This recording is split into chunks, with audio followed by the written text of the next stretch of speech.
It's fine. Thanks.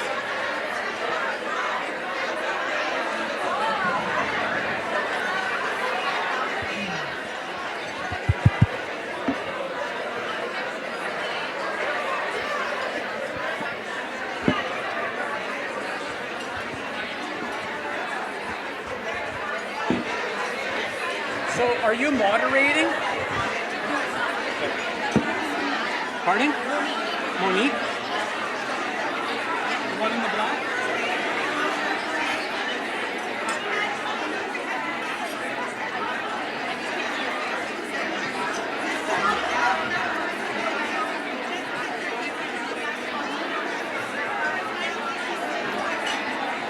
Okay, welcome everyone. If everyone could just take their seats.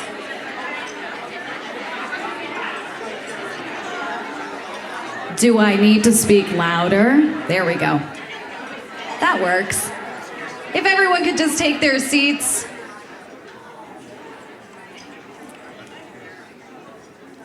So I want to thank everyone and also welcome you all to the Difference Makers Women in Business celebration. You can give yourselves a round of applause because this room is amazing. And I'm thrilled to stand before you as your MC for this morning's event. You may have recognized my voice. If you don't, that's fine. It's okay. I'll cry about later. But my name is Casey McDonald, and I'm actually the afternoon drive host on KISS 100.5. Oh, we got some fans in the room. Okay, thank you. Thank you so much. Now, let's take a moment to just appreciate the irony of an afternoon drive host being at a morning event. But it's okay, and I'm glad to be here. I'm proud to be here. I'm honored to be your MC. On a more sincere note, hold on, I gotta put these bad boys on. Okay. On a more sincere note, it truly is an honor to be here among such an incredible group of women, truly. Standing out in the atrium, having coffee, it was just like, wow. We've got the movers and shakers of Sault Ste. Marie right here. And they're looking, I don't want to quote exactly Adele when she says she's looking glam at a certain time in the morning, but you guys do. You guys all look fantastic. Round of applause for being here this early.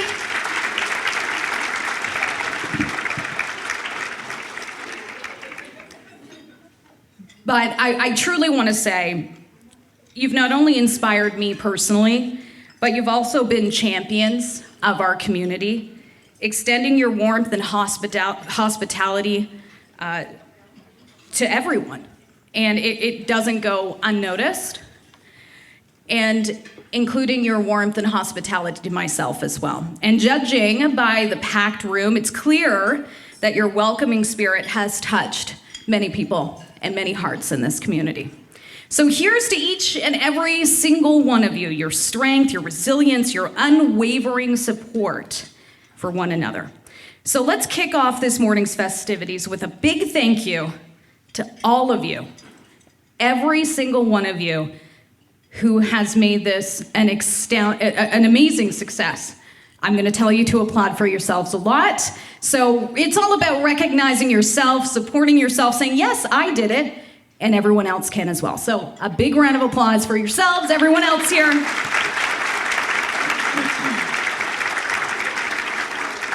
And also, let's just keep the applause going because we gotta thank our sponsors for making this possible. So, a round of applause for our presenting sponsor, OLG, because let's be honest, who doesn't love a chance to win big, right? And let's give a shout out to our Difference Maker sponsor, Bell Canada, because they're all about making those important connections, even if it's just to ask, can you hear me? And let's not forget our Athena Award sponsor, Sault College, shaping the leaders of tomorrow, probably pulling a few all-nighters in the process. So a round of applause for them as well. And of course, big love, big shout out to our partners, Cavana Fine Photography and the wonderful Water Tower Inn.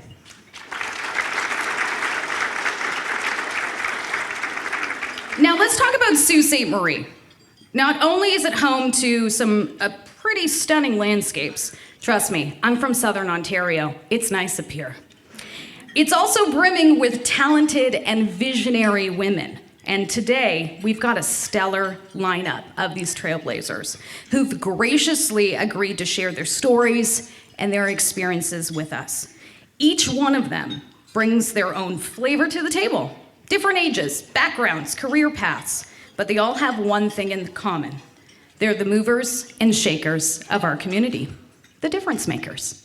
Whether they're slaying it in their careers or tackling unique challenges head on, they're all about bringing positive change to the table.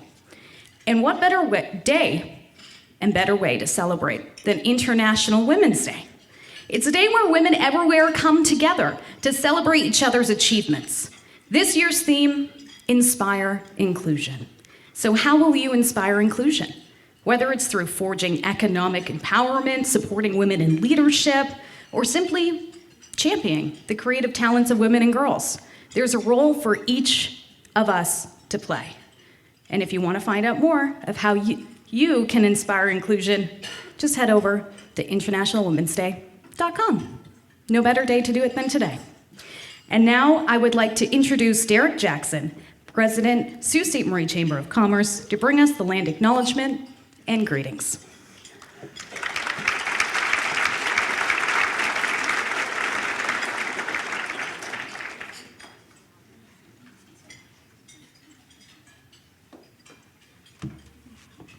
I'll try not to get our notes mixed up. Good morning, everybody. Thank you for being here. I'd like to take some time to acknowledge and recognize that we are here today celebrating and learning on the Robinson Huron Treaty Territory. This part of Turtle Island is the traditional territory of the Anishinaabe, specifically the Garden River First Nation, Batchewana First Nation, the Métis people, and it is also home to many urban Indigenous people. To the Anishinaabe people, this sacred and spiritual place has been known since time immemorial as Bawading.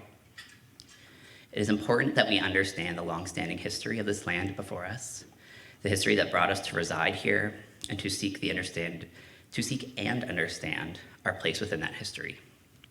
Colonialism is a current, ongoing process and we need to build our mindfulness of our present participation.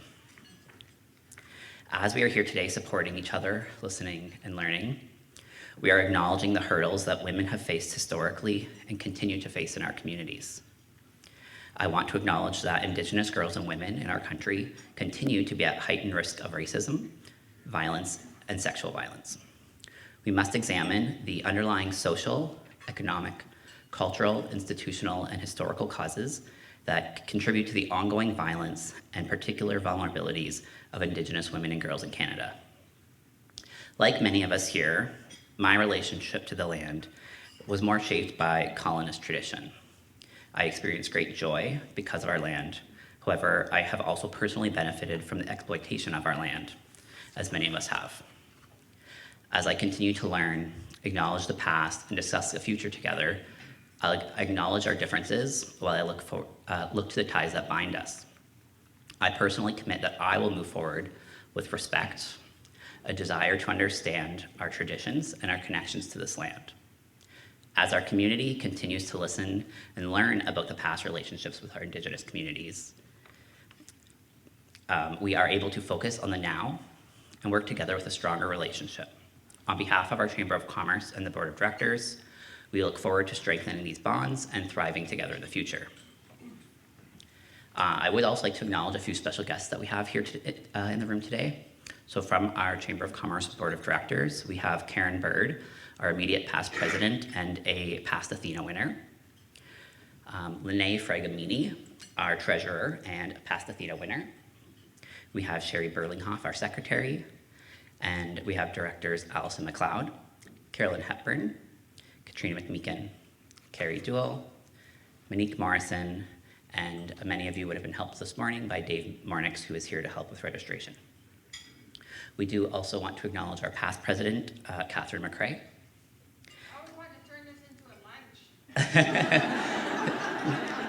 Me too. You'll notice I didn't say hi until I got here at 8:01. I do want to also acknowledge past Athena recipients, Jane Amalo, Marnie Stone, and I want to welcome City Councilor Lisa Vezeau-Allen.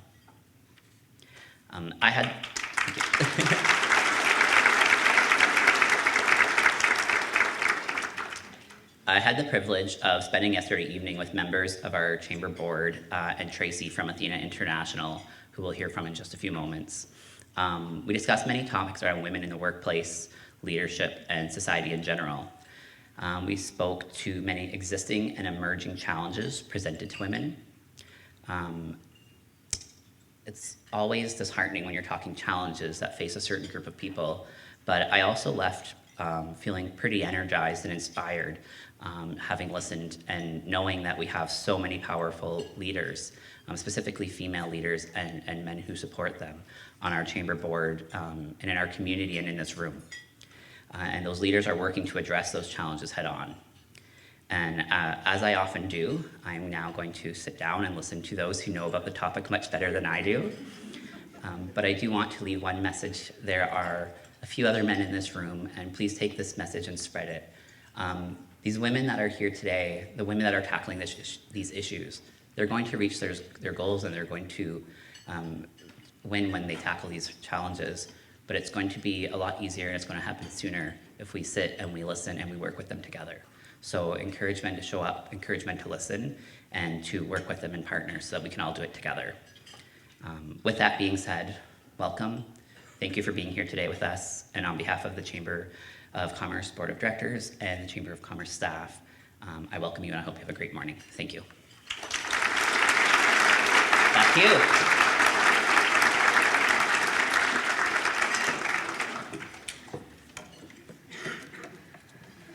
I have a lot of notes, so please bear with me. And a big round of applause and thank you to Derek. His words this morning truly inspiring, and I truly believe that if we all listen to each other, great things can happen. So I would like to introduce our presenting sponsor from OLG, Esther Zadolik, Senior Vice President, People and Culture, to say a few words.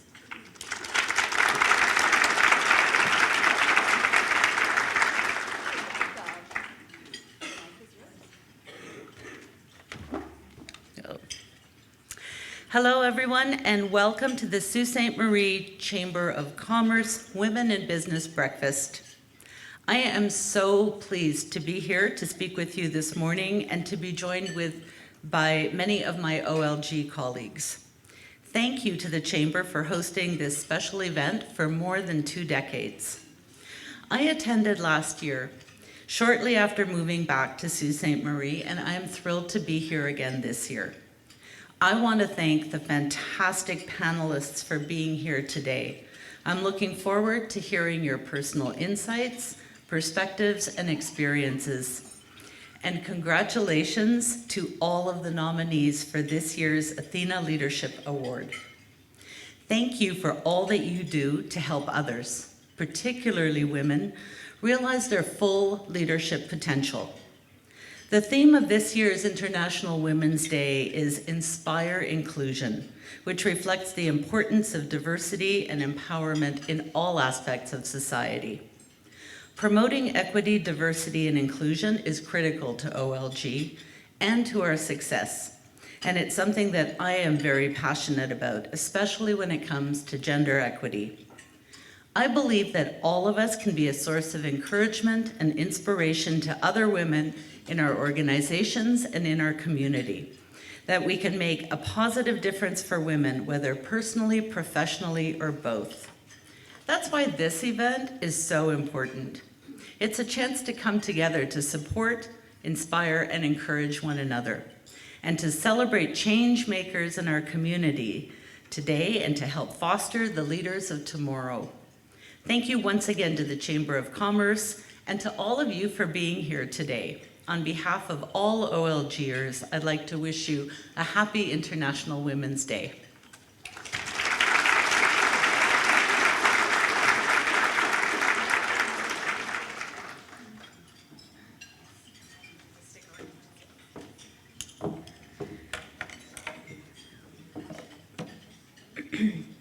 So a big thank you to Esther, of course, to OLG, and we get to draw a door prize. So pretty exciting. I don't know if you saw this gorgeous basket in front, but it could be yours.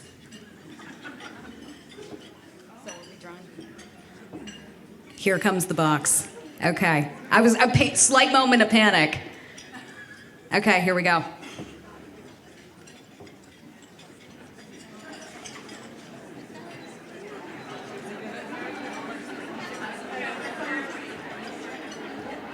Okay. If you are holding on to ticket 6804-281, 6804-281, come on down.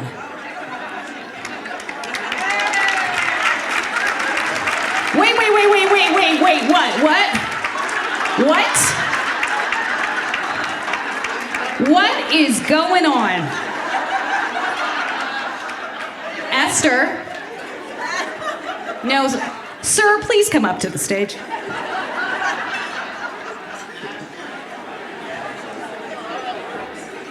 Now, if you don't give this to one of your colleagues, or, I don't know, a great MC, I don't know, then I don't know what's happening. The tickets do match up, by the way. Congratulations. Please accept your prize.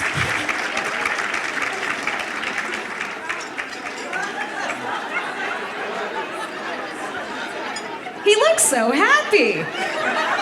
Or nervous. I think it's nerves. Front page of the newsletter this afternoon. There it is. International Women's Day. See, look at, he is nervous. He doesn't know where to go. It's okay, take up more time, it's fine.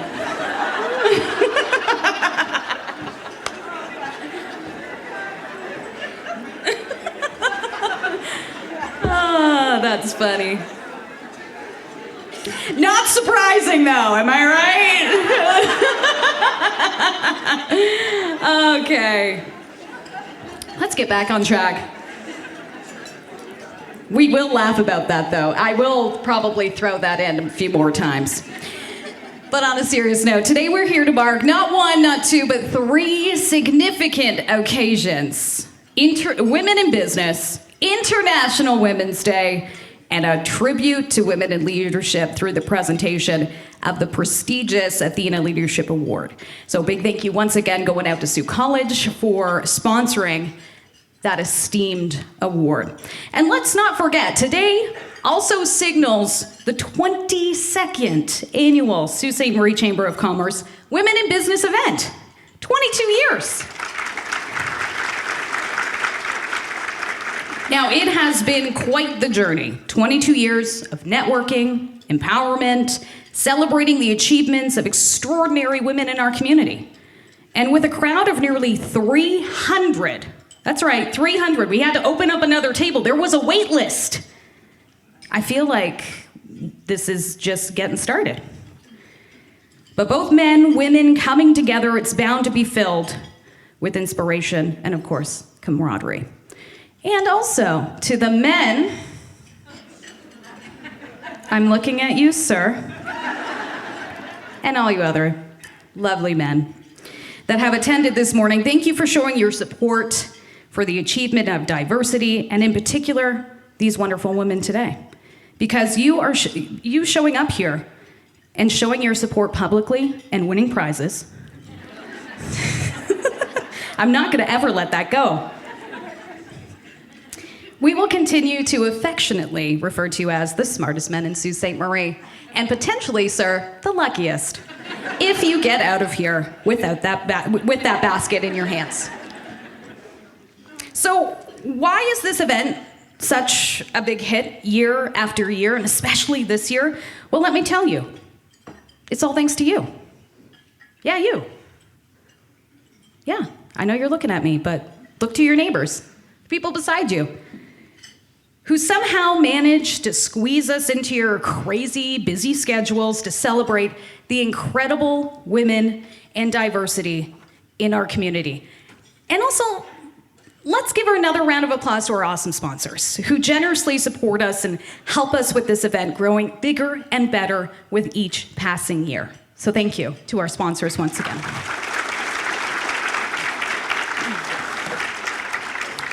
Now let's imagine for a second what this event would look like with all of you here. Picture tumbleweeds, okay, rolling through an empty room. Crickets chirping in the distance. Me standing up here talking to myself. Not a pretty picture.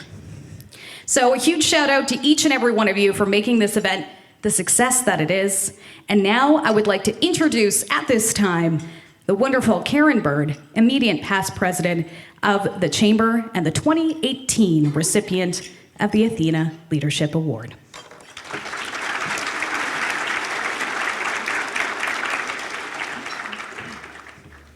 She's a hard act to follow.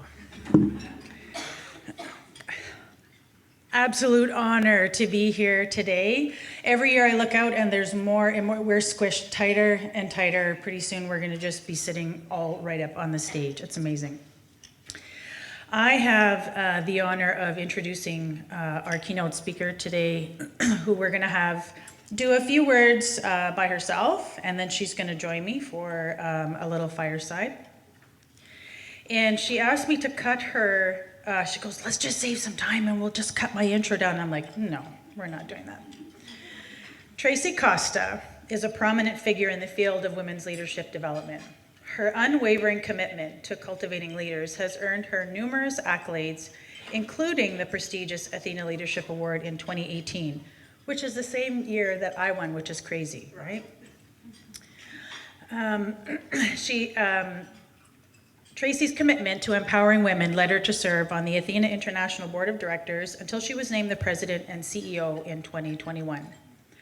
Traci's diverse range of experiences fuels her unwavering dedication to empowering leaders and upholding Athena's vision to inspire all leaders to play their part in advancing gender-based leadership worldwide. She possesses a profound passion for supporting and inspiring others as they tap into their unique, authentic leadership strengths.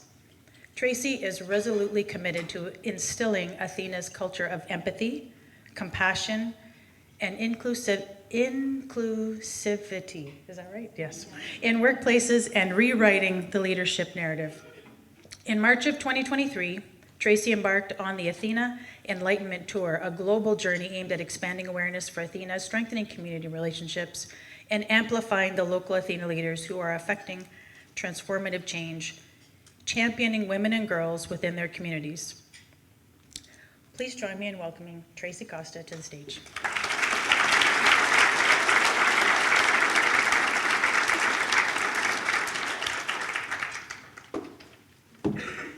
Thank you, Karen. Good morning. One thing that you don't know about me is I'm a former volleyball player, volleyball coach, so you're gonna get that out of me too this morning. So good morning. It's wonderful to be here. I am so excited to join you today. We are so grateful for the continued success here of Athena in the Soo in Canada, and the amazing individuals that I had dinner last night from the board. Oh my gosh. Stephen, who could not be here today, and the reason why he wasn't here is because he sponsored 3 women to be here. Stephen McCoy. And who are the women that he sponsored today? Little show of hands. Awesome, right? Yes, that's championing, right? That's being an ally. Turn this up. Can I get this up a little bit? I'm a little. It's okay, I'm like Sorry. 5 foot nothing. So No, there we go. Sorry. you can just- I'm just like. Okay. Oh, there we go. All right. Thank you. Appreciate that. But 23 years of giving Athena here, right, Rory? 23 years. That's incredible. Awesome. Yeah. I have a question for you. A show of hands. How many of you have a daughter or a son? Keep them up. Nephew, cousin, sister. All right, keep them up. Keep them up. If you know that They're struggling with worthiness, self-acceptance, or a sense of belonging. Look at the hands around the room. Right? Yes, thank you. The reason I ask is nearly 16,000 baby boomers are retiring every day. And yet only 4% of organizations and corporations are doing leadership training at all levels. Folks, we're going to have a leadership gap. Okay?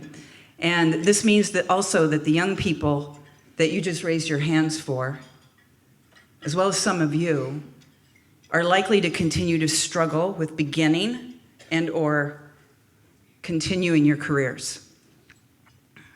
The World Economic Forum predicts that it's going to take a staggering 132 years to achieve gender equity at the current rate. 132 years. Let's see, how old will I be then? 30. 25, that's even better. This is why Athena International is on a mission to positively impact the leadership narrative in the workforce and bring our leadership training and bring a balance to leadership voices worldwide. At the heart of everything that we do are the 8 principles of enlightened leadership. Live authentically, learn constantly, build relationships, foster collaboration, act courageously, advocate fiercely, give back and celebrate. Woo! Yeah. Yeah. Our research shows that these are the ways in which women lead. More inclusive, more collaborative, relational. And I will take it one step further. This is the way that great leaders lead, right? Today's employees are absolutely calling for and craving for this way of leadership. This is the way forward. Developing leaders that exemplify these 8 principles is crucial now more than ever. And for, as Karen said, for almost a year now, I have been visiting, I think it's 48 of our Athena communities. And we were doing the calculation last night. Over 35,000 kilometers I have driven in my car in 11 months, going around the United States, coming up here, really doing these interviews with these amazing leaders and speaking at these events and getting to know the people in the community. And I have learned a great deal through this, and there have been some very profound common threads throughout these conversations, along with the immense pride that these communities share. They've also shared with me their challenges. Many have lost their authentic selves at some point along the way. They struggle with imposter phenomenon. And I'm going to ask you to shift it away from imposter syndrome. It's not a disease. Imposter phenomenon. Self-acceptance. Many struggle with self-care. Work-life harmony. And feeling that they are alone in their challenges. The other common thread is the notion that as a society, and I don't know about Canada, but I can tell you right now in the United States, is this notion that we have lost the ability for compassion and curiosity, especially in conflict, and having the difficult conversations. In the last 3 years, we've had over 1,000 women from around the world with our partnership with the WIT Network, Women in Tech, from over 20 different countries going through our leadership training, and they have experienced the solution to these challenges in our training. What sets us apart? Our participants learn that the solution exists within them, that they themselves are enough, that they are worthy to take their seat at the table or to build their own table. And more importantly, to reach out and grab the hand of another as they go and bring them along. Most programs are outward focused, and they teach leadership. Not really. They teach management of people. And leadership is different. The Athena difference is teaching this empathy-based, inward-focused, that it starts within you. And it teaches both personal growth and professional development.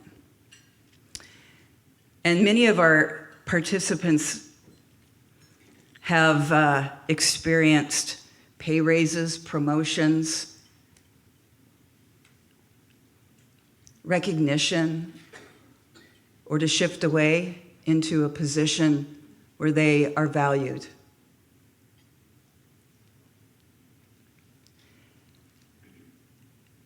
They also experience that, and many report the increase in leadership effectiveness and a substantial increase in self-confidence, self-awareness, and self-advocacy. Karen has seen it. She's been facilitating for us in many of these cohorts and has done it here in the Sioux. And now we have Rory and Joe, who are going to bring it for men here locally as well. And that's where the change really begins.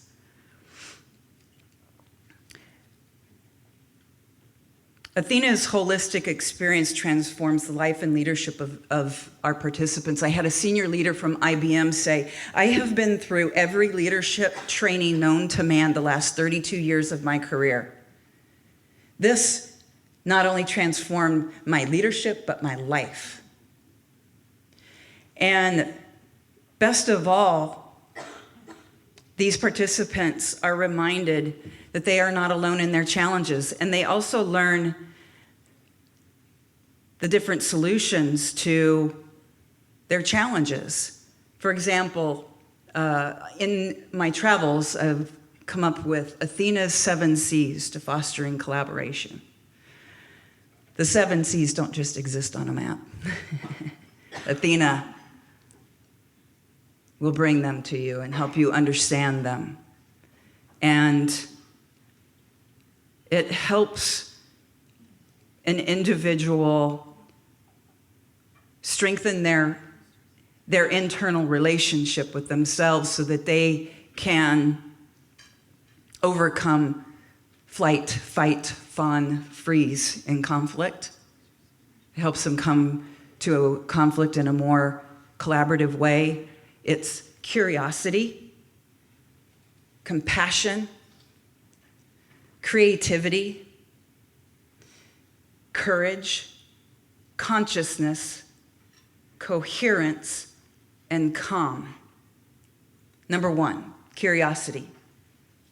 Being open-minded and curious about others' perspectives and open to the different perspectives. This helps others feel heard. Compassion, listening and showing empathy. And this encourages cooperation, and it also encourages understanding. Creativity, having a willingness to explore unconventional, out-of-the-box thinking, shifting the focus to more innovative solutions. Courage, to face our fears, fail forward, We learn from our failures, face them, and go deep within and acknowledge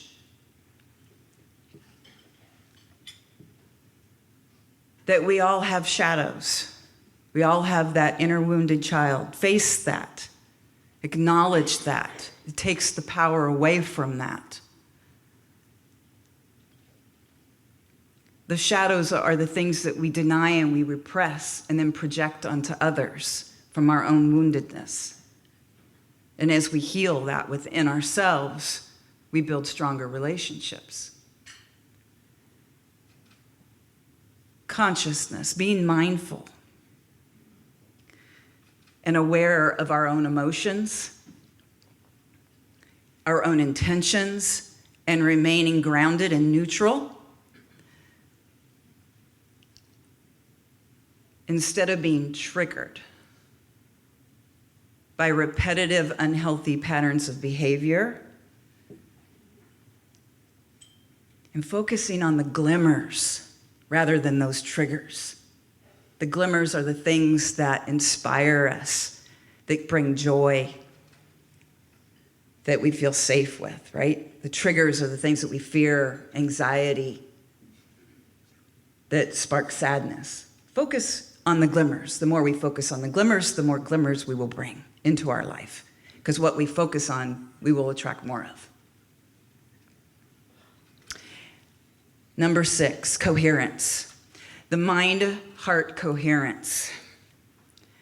The integration and coordination of intellectual understanding and emotional intelligence. And finally, calm. Calming our nervous system. Breathe. Remain present in the moment with each other and self-regulate. Throughout our program, our participants learn to quiet their inner critic. I've named mine Jessie. I shared at the table last night that this was my evil grandmother. She did the best she could. Yeah, and I forgive you.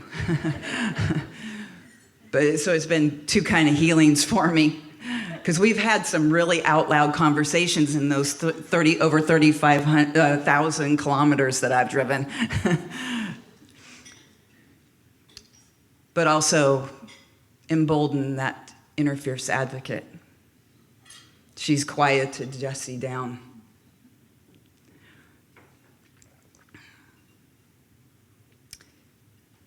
We now have leadership training for middle school, high school, higher ed, and men, along with the women. And the men want to be our champions. Look at them, the ones here in the room with us today. Thank you. Thank you, yes.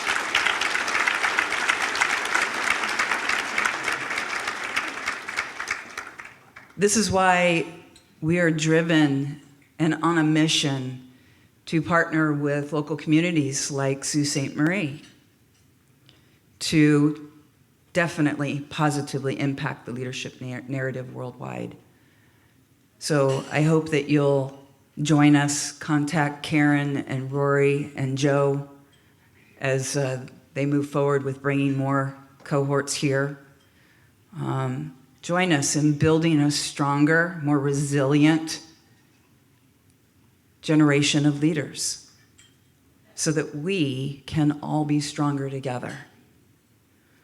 It is truly an honor to be here with you today and sharing your energy. It's an honor. Thank you very much.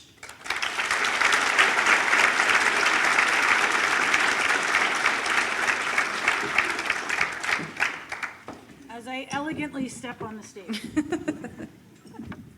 Here, awkward. We haven't seen each other in person. We've only seen each other virtually for like over 2 years now, right? Yes, yes. Okay. Are these on? Nope. Okay. They should be. Hello? Oh, there we go. Hello. Amazing. Can I sit over here? Absolutely, yes. Before we get going, I wanted to share,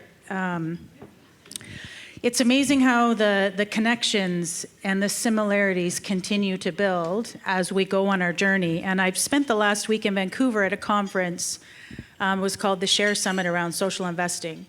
And I was there to learn more in my new role about the impact investing on our communities. And there was a traditional chief that spoke at the beginning. And if you ever have time to spend time around Squamish people, they are one of the most powerful of our nations. It was very humbling to be in their presence. And she spoke for a few minutes. And one of the things that she said was, the biggest barrier to change is the distance of a feather. So she was talking about an eagle feather, and then she went like this.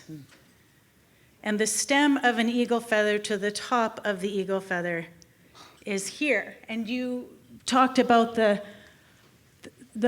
I went, oh my God, just another connection. And our teachings, our grandfather teachings, and our values as Anishinaabe is what drew me to the Athena Leadership Program and continues to draw me to that. So thank you again for making that connection. We didn't have time to prepare this together, so I did questions and she did her speech. And then I sent her the questions and she's like, oh, we might get stuck on a few because I'm talking about this. And I'm like, oh, yes. So we'll spin it a little bit. I really want to know how you got involved with Athena. So you won the award in 2018, but what were you doing personally up until then before you got to that led you to be nominated? Yeah.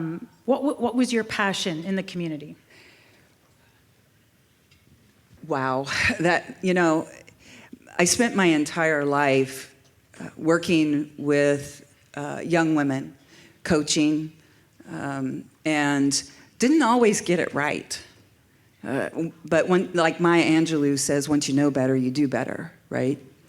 And having a daughter really kind of shifted me in that way to my core and really caused me to want to be even a better version of myself and be more conscious about what I was doing as a leader. And I've always been passionate about empowering and elevating and amplifying other women, but also sometimes not getting it right.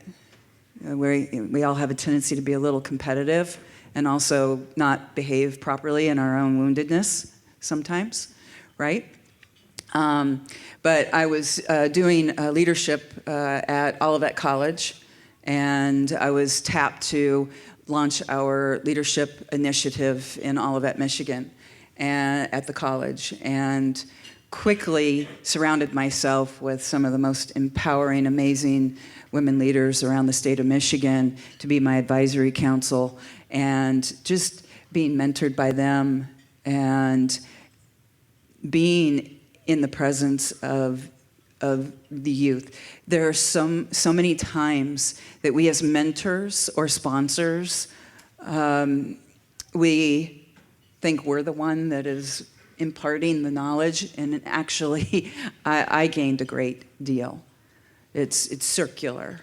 Mentorship is circular. But I think that, through coaching, my coaching career launched in '93, founding head volleyball coach at Belmont University in Nashville, Tennessee, and then coached for a number of years, and always seemed to be put into a position. I just keep following the flow of my life, and being here is a circuitous route through athletics and through college and university, and then the Athena Leadership Award, and then being asked to serve on the board. And then my predecessor in the pandemic saved Athena. I mean, Athena International, we almost had to close our doors in 2020. Think about it, the events go away, right? And luckily we had already been building up the Athena leadership model and just got more involved with that. And then was president and CEO November of 21, and because my predecessor brought me in as the VP, I stepped off of the board because she's like, I need some help. And so I stepped off the board. And then she retired 6 months later. It's like, you set me up. But she has been behind me, supporting me as a volunteer still with Athena as we go. And it takes a village. We can't do this alone. And you've just had a bunch of new board members join you. Oh, yes, With four new board members. Hoping to get another one soon. Kevin will kill me if I join another board. Yeah, it's really trying to increase the diversity on the board. We had when I joined the board, we had no board members out of the country and no board members west of the Mississippi. Now we have, and not too many individuals of color. And not a lot of diversity in age. And so this, it was like, wow, if we're really inclusive, we need to live the principles. We need to walk this walk. And being mindful and thoughtful and bringing all voices to the table, because it's not just women that are marginalized. There's all types of marginalization. It's acknowledging our own privilege and then what can we do as individuals to amplify other marginalized groups or individuals and supporting them.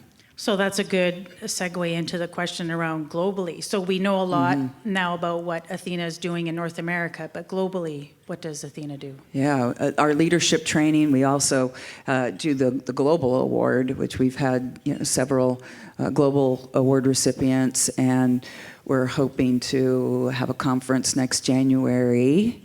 More to come on that. But yeah, just really trying to get out there and doing more in helping corporations and organizations take a look at the systems and processes that they have in place to really get them to think about that, to shift their company culture.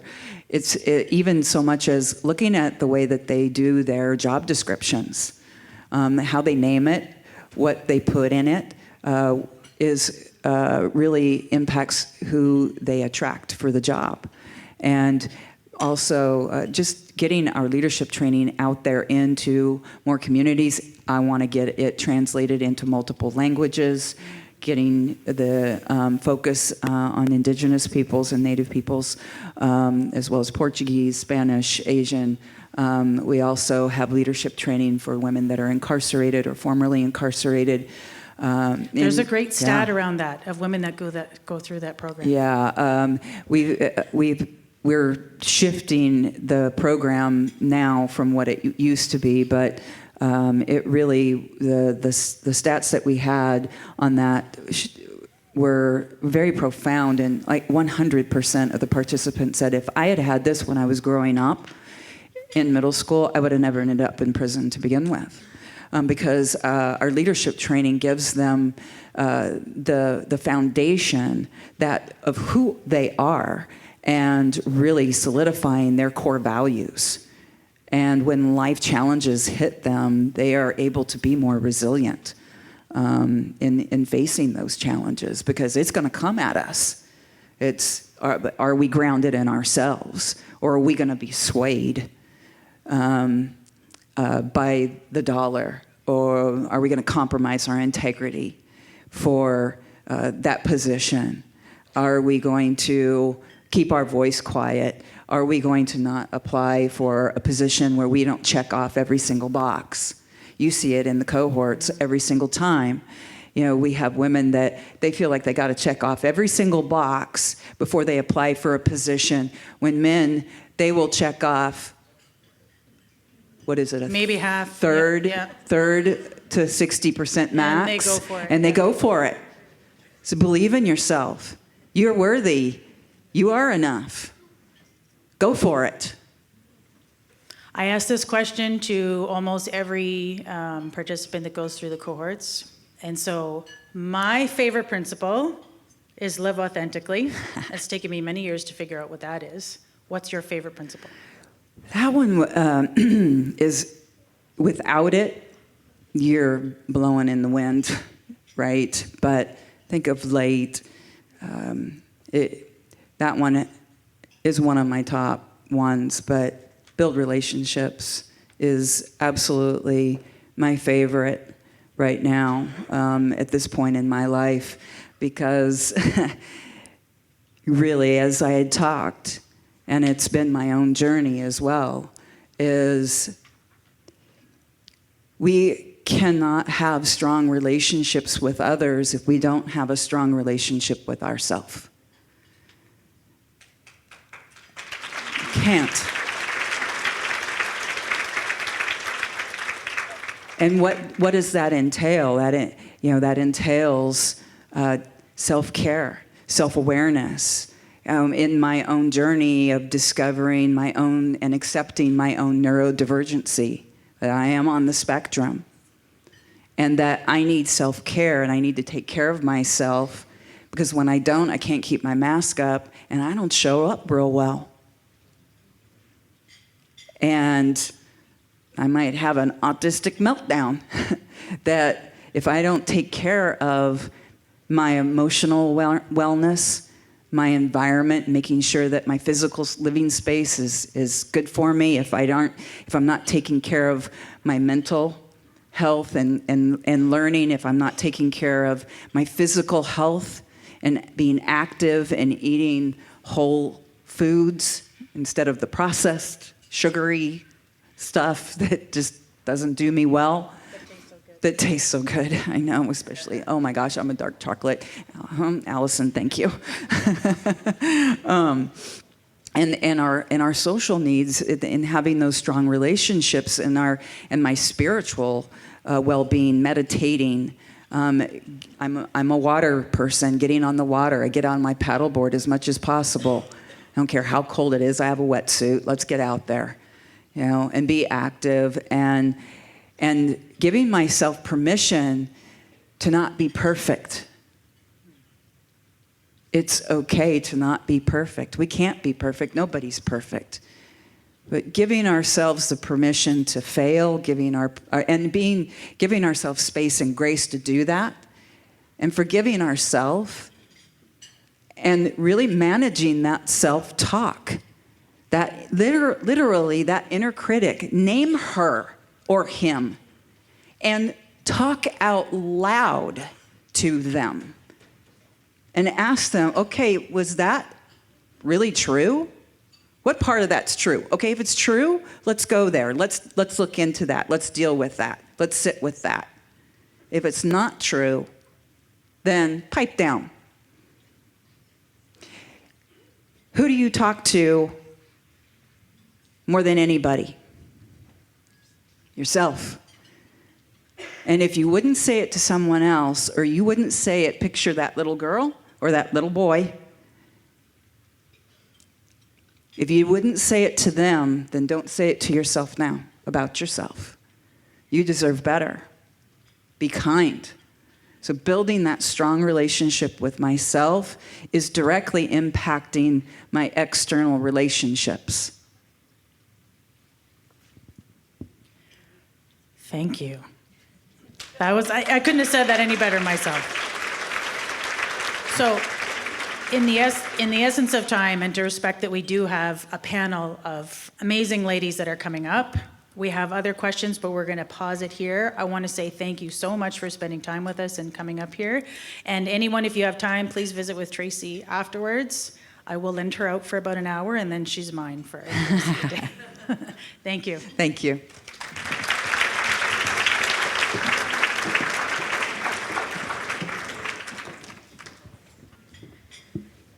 Whew, that was I feel like I just went to a TED Talk. That was amazing. Thank you so much. That was fantastic. Now, please give a warm welcome to another moderator, this year's moderator, a familiar face within the Chamber of Commerce and our local business community, recently elected as the director of the Chamber. Please join me in welcoming Monique Morrison.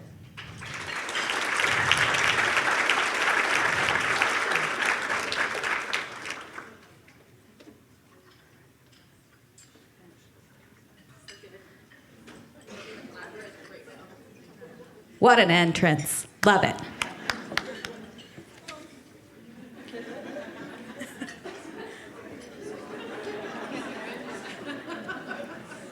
There we go. She made it.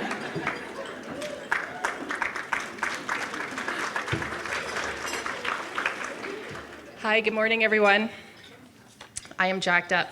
I don't know if it's the energy in the room, the fact that I've had more coffee and carbs before like 8:30 than I do all week, or just like hearing from so many amazing women. But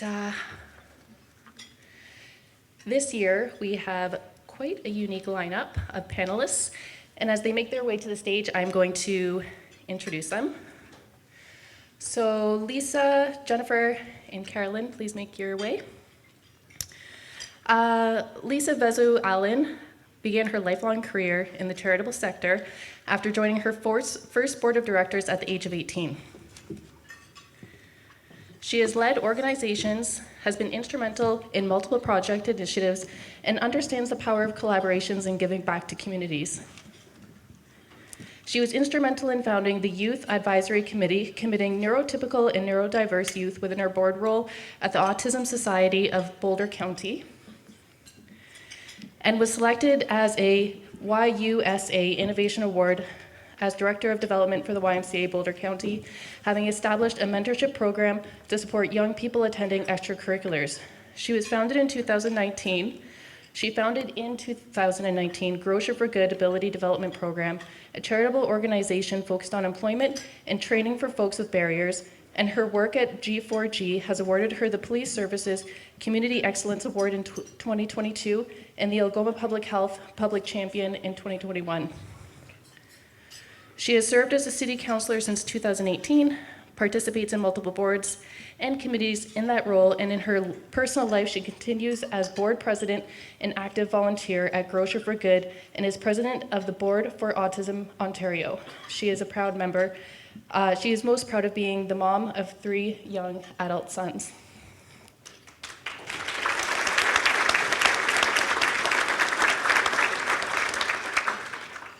I finally caught my breath. I ran up here. Jennifer Johnson is the founder of ICA Immigration in Sault Ste. Marie. She has set out to provide Canadian companies and newcomers to Canada with high quality and comprehensive immigration and integration services anchored in trust in community.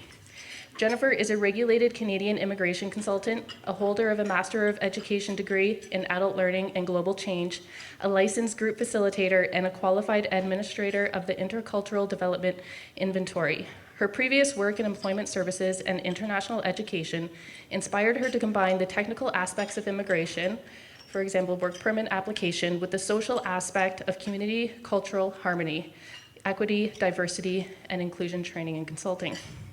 She is an outdoor enthusiast who is in love with the Northern Ontario lifestyle and wants to create inclusivity so everyone can enjoy it.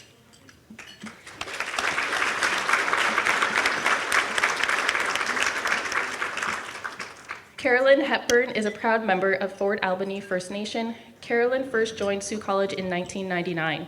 Having worked in a number of departments through the institution, she became the Director of Native Education in 2005, taking on the Employment Ontario Literacy and Basic Skills portfolio in 2010, and in 2017 was appointed to the position of Dean of Indigenous Studies in Academic Upgrading.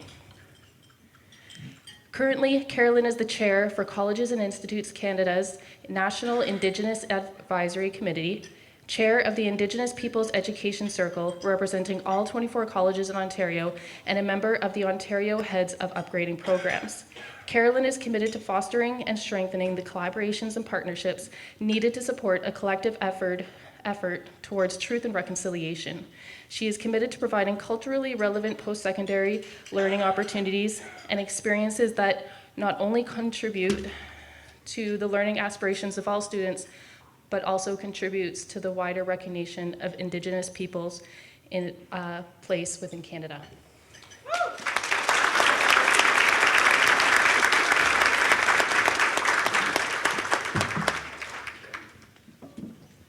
Hello, okay. When I was in elementary school, my principal sometimes, he'd have us like in his office and he'd crumple up paper and stuff and we'd pretend it was a bonfire and we'd sit around and like tell stories. Like, this is fun. All right. Okay. Thanks for being here, ladies. I'm excited. All right, so I will kick off the panel with an open question. How do you define leadership? And as a leader, where could you improve and how would you do it? So there's a mic here. You go first. You gotta go first. I knew I should have sat on that side. I think that's a really interesting question, and I think it's important to understand that as First Nations people, we are taught that you also lead with your heart and your spirit and not just your mind. So when we look at the importance of our relations and our connections to people, the land, this is viewed as a strength, and it's also a measure of accountability. So when I think about leadership, I think about the responsibilities associated with advocating for amplifying Indigenous voice. And for me, it's about the accountability piece. It's about being accountable to the communities whose traditional lands and territories that we currently live and reside on. It's about being accountable to the students, their families, and their communities who entrust us in sending their children to our educational institution. It's about being a helper and working to help find people their gifts and their strengths and empowering them. And I think it's about being future-based. It's, for me, having the responsibility and ensuring that the next 7 generations of our people are not only going to survive, but thrive. So it's keeping those things in mind. I think at times it's recognizing where your own limitations are and tapping into the gifts and strengths of those that are around you. In terms of where I need to improve, I don't even know where to start on that one. But I think for me, a lot of it revolves around emotional intelligence. And, you know, as an Indigenous woman who sits at many mainstream tables, it can be challenging at times. It's about navigating systems that sometimes might be in conflict with Indigenous worldviews, cultures, and priorities. It's about being that bridge between the Indigenous and non-Indigenous world and being the interpreter for both. Sometimes it's trying. It's trying. In particular, as an Indigenous educator, we wear our hearts on our sleeves. There's a lot of emotional labor as Indigenous people that goes into our work. So sometimes it means taking a step back. Sometimes I get very impatient with the system. It's like, we need to go now. Why aren't we doing this now? How come it's taking so long? And it's really recognizing that good things come with time, and it's about setting that foundation. So utilize the resources that are around you. For me, it's about getting reconnected to the land. It's about talking to my elders. It's about talking with and to our young people. That's where I get my inspiration, is from our students. Every single one of us go through a day where it's challenging and you're wondering, what the heck am I doing? Is it really worth it? So again, further to what our previous speakers were saying, it's finding that glimmer and those inspirations, and keep looking to the next day, because there's always a tomorrow. Love that.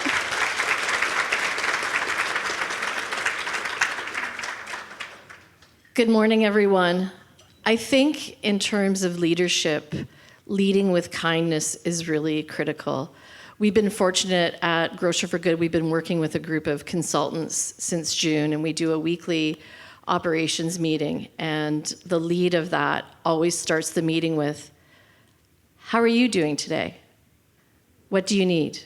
And I think that hit me so dramatically, just those few words, because we don't know how everyone is doing around the table. And as someone who, sort of is death by committee on a pretty daily basis, I think that really is important to analyze and realize what everyone needs around the table, be it virtual or in person. So I think definitely leading with kindness is really critical in terms of leadership. The other is changing language. So, and it was funny, I had this conversation last night with my 19-year-old son, and he's at Algoma University, and he works at Moore's. So if you see this cute little blonde kid selling you a suit at Moore's, that's my son, Owen. And, we were talking about language in the workplace and how we need to stop saying, my staff, I did this. It's all about the team. People don't work for me, we work together. They work with me, alongside me. And that changing language, I think, is really, really important to get rid of that patriarchal, I sign your paycheck, I'm your boss, you're gonna listen to me. And I think that really needs to be erased from all dialogue. It's the team, it's not my staff. We work together collaboratively, not that you work for me. And that really resonated with my 19-year-old who's, embarking on education and career building, and we have that conversation. I think that really needs to change. You still need to have those hard conversations in terms of when someone's not a good team player, how does that look?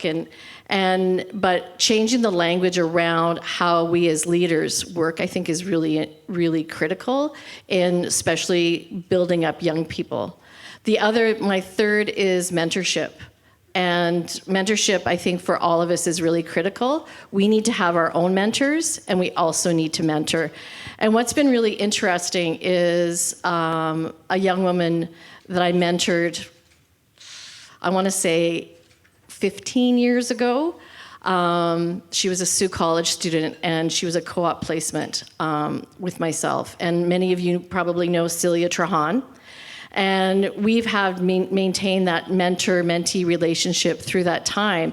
And now it's kind of switched gears where she is a mentor to me and I'm still a mentor to her. So that full circle is so rewarding. I get more pleasure now out of seeing someone succeed than when I get a success, whether, I get the grant or whatever. I think that is, what we really need to do in terms of being able to mentor that young person or even a colleague. We all need to be part of a team, and we need that help. And being able to recognize that, I think, is really important.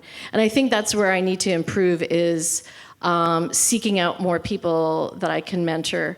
And that's definitely something that I haven't been embarking on because we've been growing and building G4G and just trying to be in survival mode for so long. I've kind of let that go to the wayside.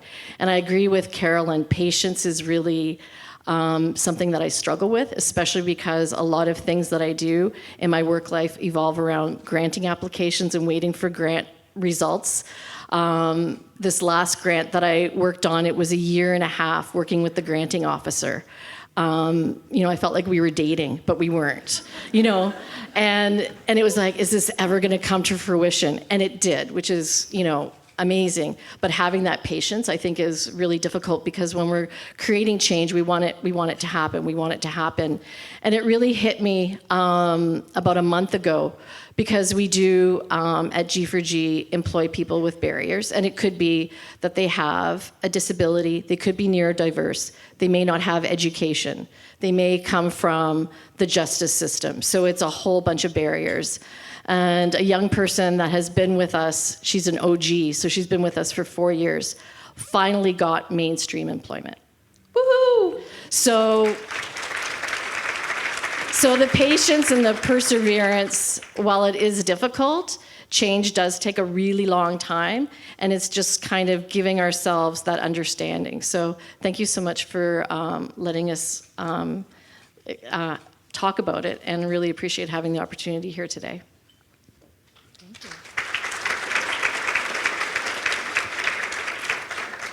Thanks to Carolyn and Lisa for getting it started. And I'll begin my thoughts about leadership in a sassy way because that's who I am. And I feel like I could be myself here in this environment that feels so good. I think leadership is about lipstick. Don't judge. I'm going somewhere with this for sure. It's about being okay with being a new person, a slightly new person every single day as we grow. So one of my growing examples, well, there's so many. One of my business partners traveled with me to China several times, and she taught me, Jen, you know, you should probably wear lipstick when we meet with those partners because it's a sign of respect in this culture. And I thought, I don't believe in lipstick. I think I don't feel comfortable with putting this hot pink stuff on my lips.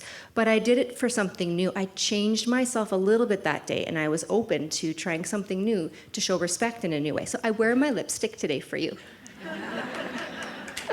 And it looks fabulous. Oh, thank you. Next, I want to tag on to something that came up already, which is around mentorship. And kudos to Stephen McCoy for showing some mentorship in this environment. I want to address one of the questions that he said, Jen, can you squeeze this question in because Deanna really wanted to ask this on the panel? Yeah, girl, of course we can. Her question was about a most memorable moment in leadership and for yourself personally. There's so many. And when I had the invitation to be part of this, I was so stoked. I'm so stoked right now. I hope you can feel it. And it's, I think, because I've been squirreling away as a new-ish business owner, working hard behind the scenes, trying hard to launch this rocket. And I felt so acknowledged when Rory said, Jen, would you like to join the panel? Oh my God, somebody sees me, somebody hears me. Oh, thank you. So that comes in mentorship, and we can do that every day just by hearing somebody. A simple question to really hear them, right? And thirdly is vulnerability. Is anybody here into Mel Robbins right now? Mel Robbins podcast? I have a girl crush on her. 5-second rule. Yeah. So this comes from her work. Fail at full speed. And that can only happen when we're vulnerable and we say, okay, this might fail. And I had like a string of failures recently, and I was like at the bottom of the barrel calling all of my friends, Mayday, Mayday, like I am in an emotional crisis. I need someone to tell me I'm awesome. Can you please tell me I'm awesome? I need it right now. But that wouldn't have happened if I hadn't thrown all the dice down and I freaking failed. But because of that, I feel stronger, like a phoenix rising from the ashes. So let's hit it today, guys. Love it.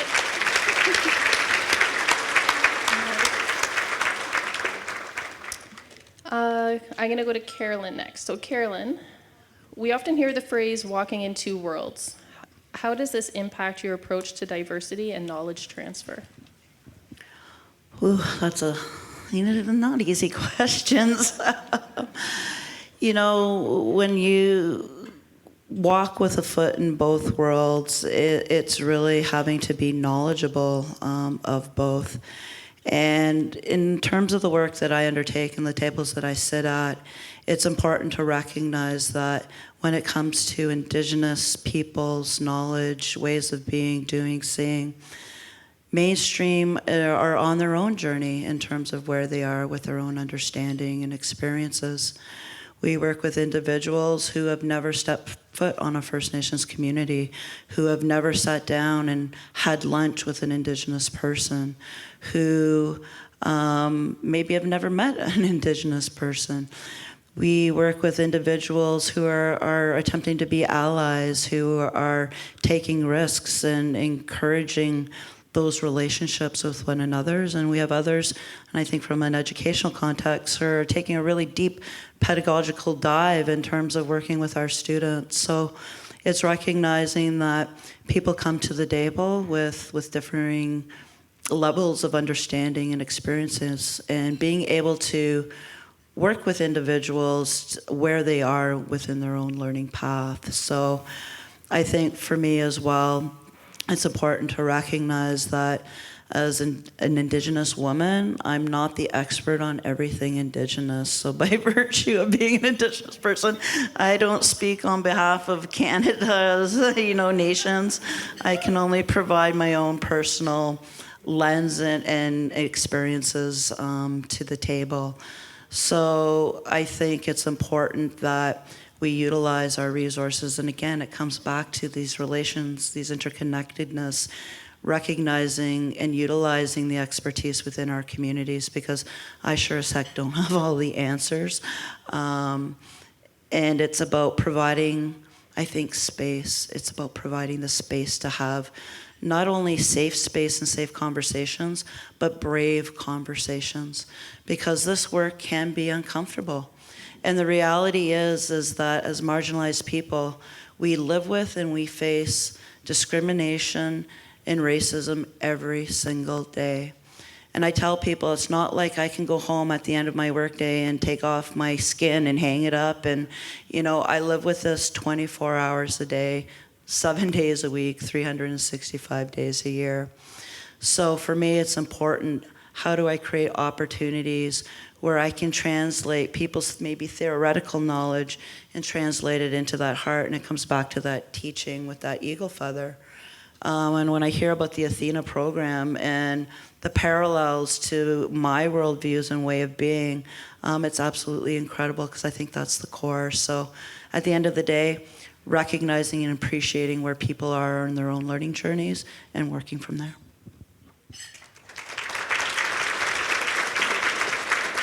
I'm on the board with Carolyn, and she's one of those people who are very quiet and thoughtful, but every time she speaks, you just listen.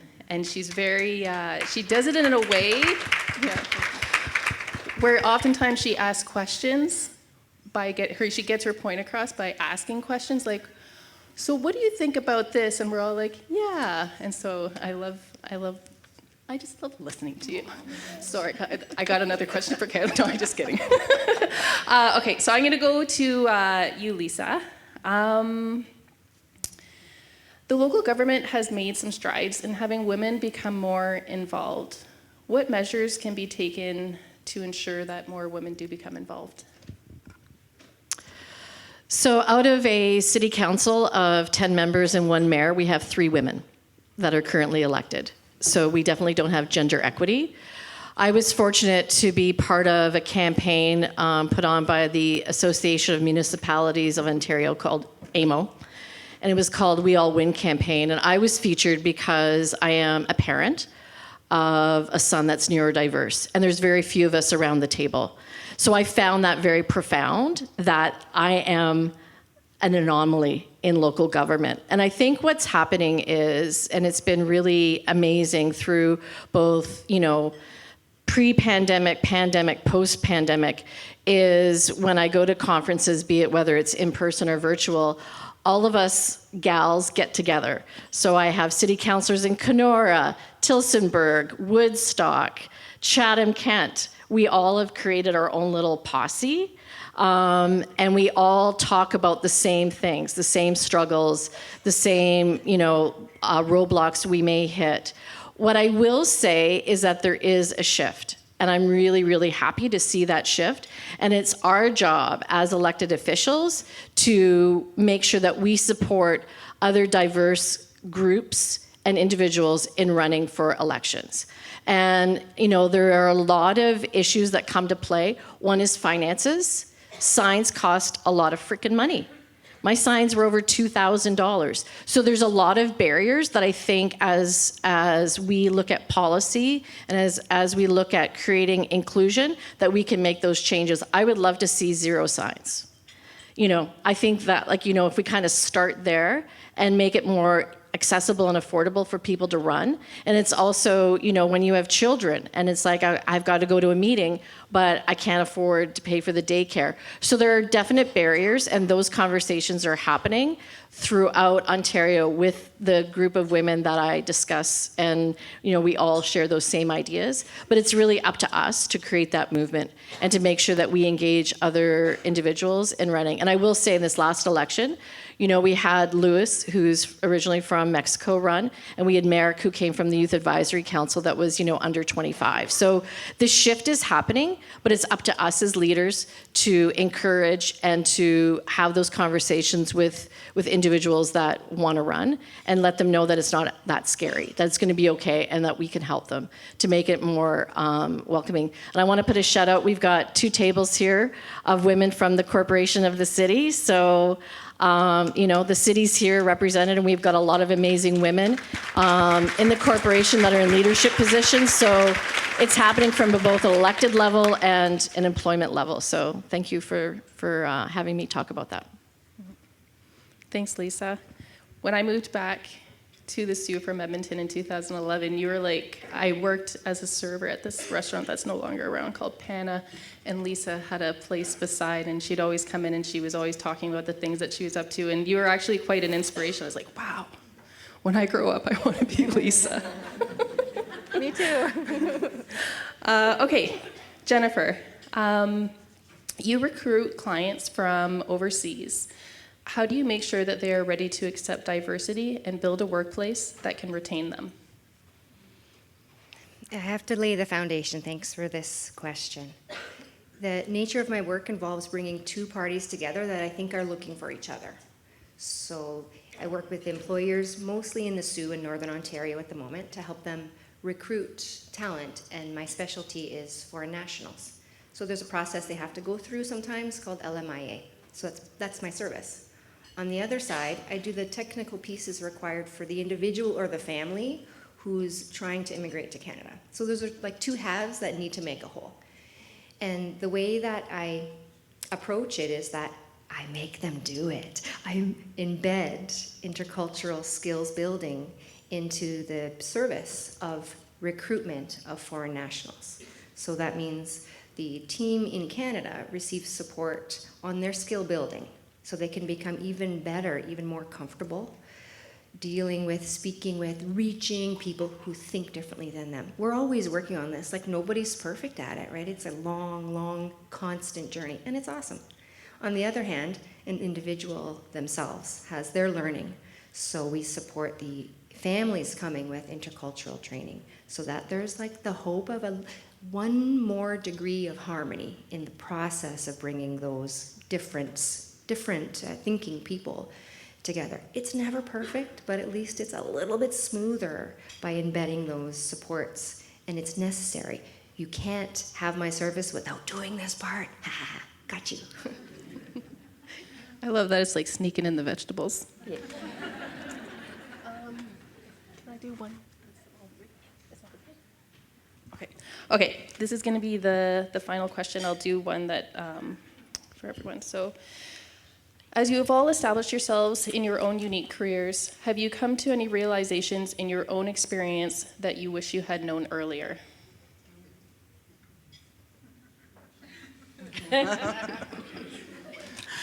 I think for me, it was recognizing that I knew more than I thought I did. And it speaks back to that bit of the imposter syndrome. 50 years old, and some days I still feel like an imposter. I'll tell you, you should see the view from the side.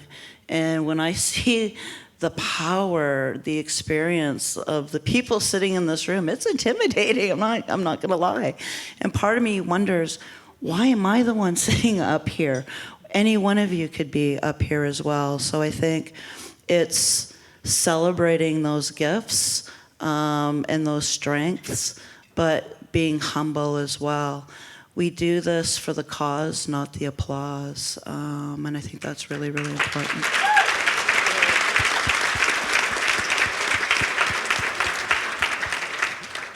That should go on a t-shirt. Do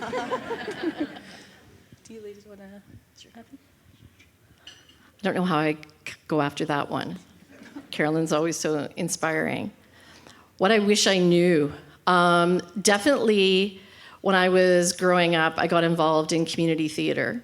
and I was a dancer, and I acted. And I didn't realize that I was actually giving back to community. So I went to university, I got an English degree, and I was working, and I was never really fulfilled unless I was volunteering or doing something. Like, my work is impacted by knowing that someone's going to be better off because of what I do. I can ask someone for $1 million for a charity, but I would suck at selling cars. Like, that is not my forte. And I wish I knew that in my 20s rather than realizing that in my 30s. And I went back to school in my 30s with 2 little kids and got my not-for-profit management degree. So no one really, I didn't know that charity was like a job. I thought it was something that you volunteered. So, I didn't really seek out the leadership then, nor did I seek out people that were doing the work. So, would I have still gone to that same path? Probably not. I probably would have sought out that, hey, I love volunteering and I love, doing all this fundraising and all that. That's really a career. So I didn't realize that till I was well into my career and realized that, I needed to be in that nonprofit sector, which has, led me to, where I am today. So I think it's realizing sometimes the things that you do as a hobby, maybe that's actually your career path. But that was never connected with me. So that's what I wish I knew in my 20s rather than finding out in my mid-30s. I love that. And you see more people doing that now, following their passions. Yeah. I want to make sure that I sneak in Michelle's question because I told Steve I'm going to get these questions in there, but it relates to this final I love conclusion. Steve infiltrating the system. Right? So the question was about advice for a woman who is interested in getting into business and starting, being an entrepreneur. The thing that I wish I had known a long time ago is that you can just register a business. Just do it. It's a couple of $100 maybe. Sorry for anybody in here if you're going to be mad about this, but I'm going to say it anyways. I offer to you my homegrown manual, how to register a federal corporation with a name or without a name. I will send it to you. It looks gross, but it gives you all the steps you need. Do it. Just register. It's $200. And you can pay, like $4,000 in tuition for 1 semester. Love you, Sault College. But you can also learn other things by just doing it. Register your business. So that's one of my pieces of advice I wish I had known. The first business that I registered, it was only alive for less than a year. It never earned any money. I dissolved it, and that was that. 0% do I see that as a failure because I learned about the CRA site. I learned about Corporations Canada. I learned my way. So then when I opened up ICA, I was like, this is familiar. Yeah, I can do this. I've done this before. So the other thing is, in regards to total encouragement to just register a freaking business, do it. You will feel so awesome at that moment. The second thing is, it becomes real when it's digitally available to others, like let's say on a social media platform. Make a social media profile for your business on all of the sites that you usually use. You will feel like it's real now because it's on Facebook. It sounds funny, but it's a real thing. It's like, oh, people can see it now. Wow, I have a real business. Just do it. That's what I wish I had known. It took me until about 5 years ago to just make the step, and it was actually super easy. Do it. You'll feel awesome. Thanks for your question, Michelle. Thanks. Well, thank you so much, ladies, for being here and sharing your wisdom. I really appreciate everything that you've shared to say. Yeah. All right. Okay. Do it. This has been, I think, the 4th event I've gone to this week for International Women's Day. And I had the fortune of meeting with 2 of Angie Sweeney's best friends yesterday. And the one thing that hasn't been brought up is intimate partner violence.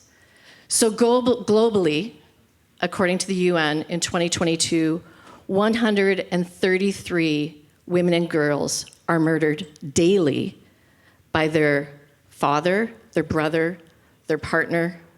And I didn't want this week to go unnoticed without talking about Angie and the horrific events that happened here on October 23rd.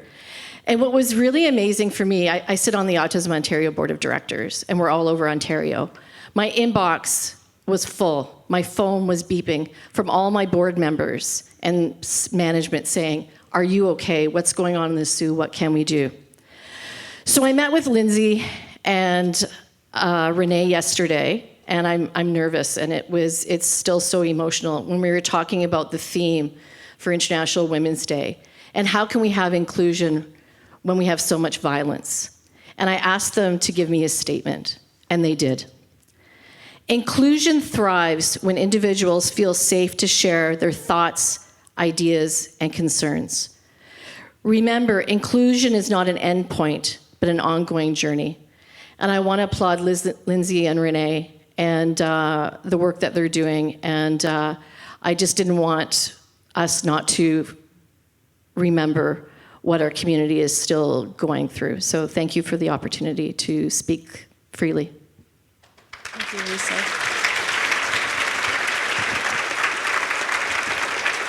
All right, can we give a round of applause to these amazing women? And a round of okay, there we go. And a round of applause to Monique as well. Yes, you did an incredible job. Now let's give a big round of applause as well to, once again, to our amazing panelists, everyone who has sit down, spoken into a mic, and not me, and has inspired all of us this morning. So another round of applause. And today we further celebrate women in business by honoring one of our peers with the Athena Leadership Award. First, could we have those previous recipients that join us today stand up? Don't be shy. Come on. Yes. These individuals and other recipients also comprise the evaluation committee, and I would like to call on the 2018 Athena Award recipient, Karen Bird, to say a few more words for us.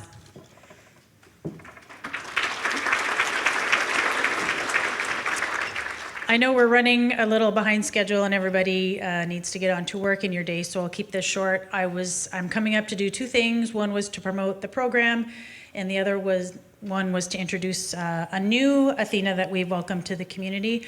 So first of all, you'll see the table tents on your table. There's a QR code there. I recorded a cheesy video from my hotel room this week to promote the program, so please go and watch it. I cannot speak enough about the program, and hopefully from hearing Traci and our quick fireside, you're inspired to at some point join the program, and please feel free to talk to any of the ladies who did do the program already. It's literally is life-changing. And so we had the pleasure of bringing the Young Athena Professional Award to Strive this year and to the community. It's something that will be added to our annual offering. And so I wanted to ask Erica Hogan, our first recipient, to come up and say a few words.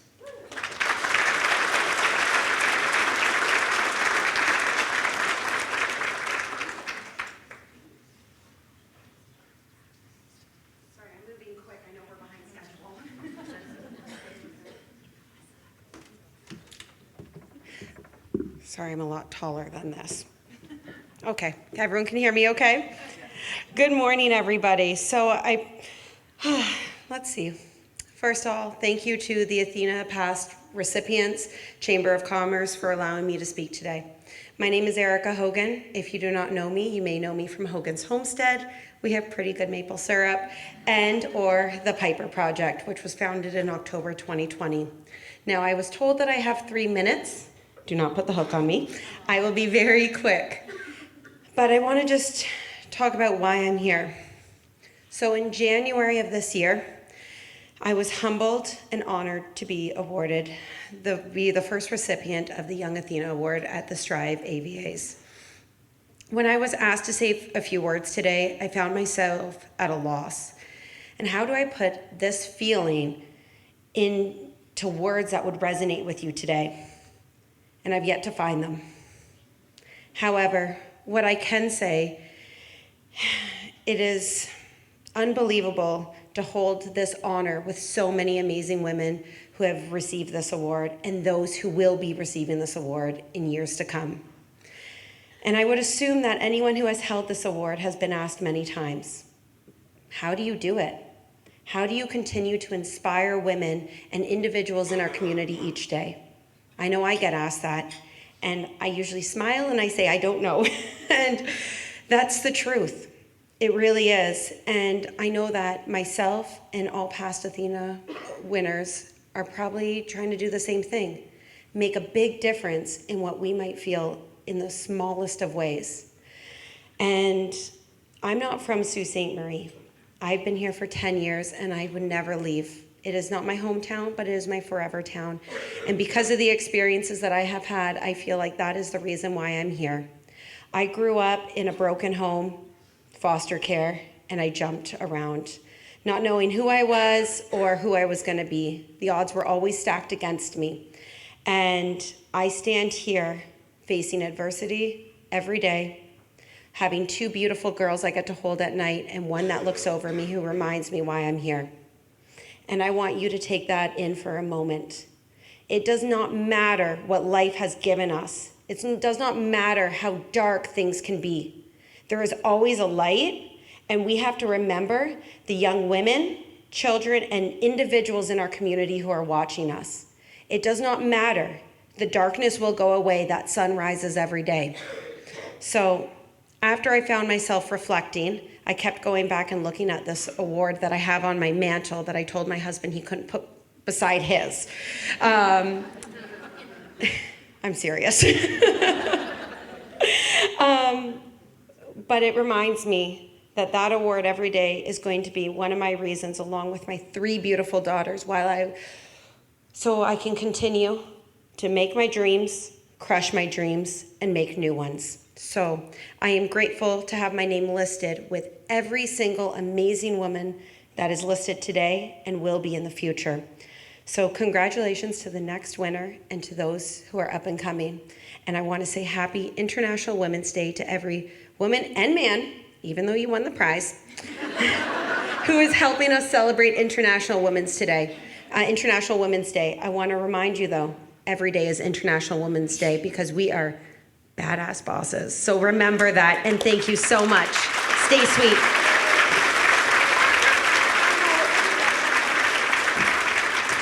Right on time. Amazing. Thank you, Erica. And once again, a big congratulations to Erica, the Athena Young Professionals recipient. Round of applause for Erica. So last year, Athena's recipient was Jane Omolo. There we go. We would like to welcome Jane to say a few short words about what this award means to her personally.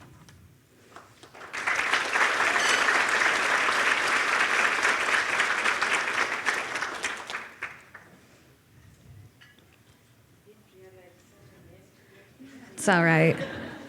Just keep the applause going. I mean, there we go. Keep it going. She's not to the stage yet. There we go.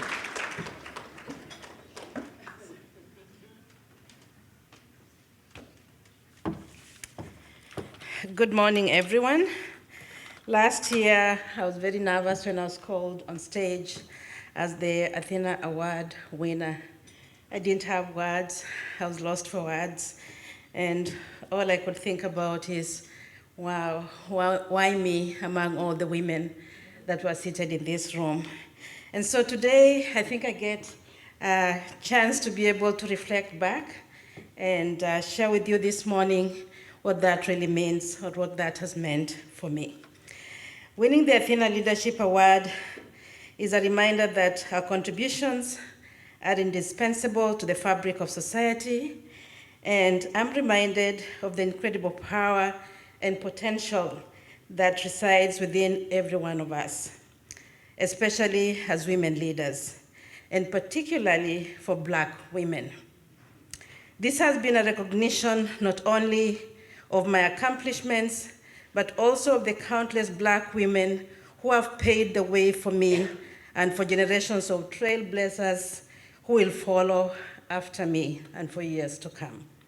I'm standing high on the backs and shoulders of giants who came before me, who paid a hefty price for me to enjoy even the very life that I have today.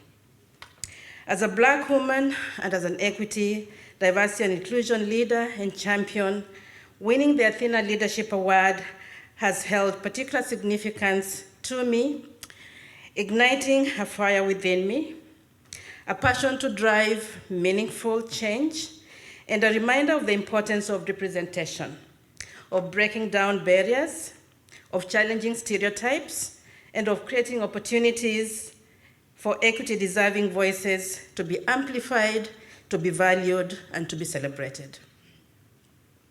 It has reminded me of the resilience of Black women throughout history, their unwavering courage in the face of oppression, their relentless pursuit for justice, and their capacity to lead with grace and with dignity, especially in the most challenging of circumstances, and especially in times like this ones. If you've been reading and watching what's happening around, what I'm talking about is real. It has encouraged me to draw upon this rich legacy as I navigate the complexities of leadership and strive to make a meaningful impact in the world.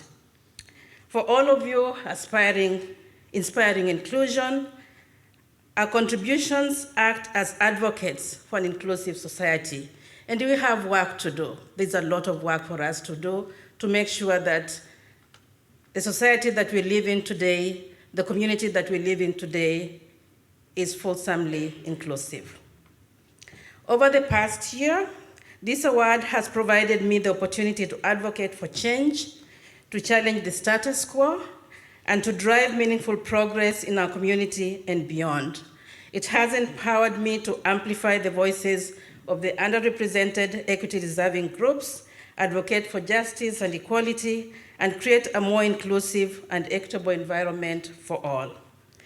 But perhaps most importantly, this award has connected me with a community of inspiring women, many seated in this room, who share a common purpose and a vision for the future that we all hold together. It has provided me with a network of support, mentorship, and collaboration, enriching my professional journey and reminding me that we are stronger together.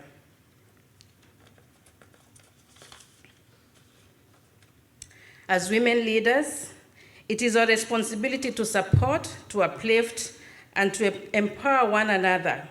Together we are strong. Together we achieve greatness. When we lift each other, we lift ourselves. When we lift each other, we create a reciprocal effect of positive change which reverberates throughout our communities and beyond for years to come.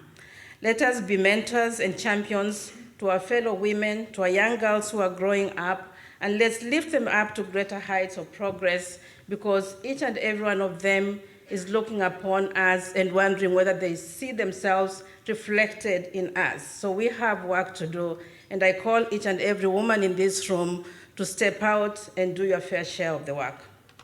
True leadership is doing the right thing. It is leading with purpose, with passion, with integrity, and a voice for the voiceless, and always a voice for positive change.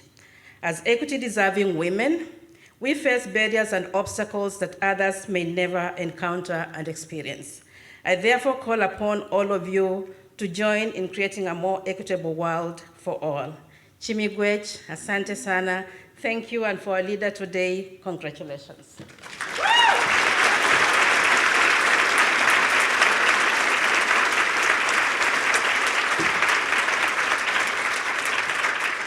Thank you so much to Jane, so inspiring with her words. And I would just like to take a few moments to just quickly go over the Chamber's Athena Award nomination and evaluation process. Okay, so nominations for the Athena Award was open to the public. Nominees were contacted to confirm if they wished to let their nomination stand, all final nomination packages were submitted to an independent evaluation panel drawn from previous Athena recipients.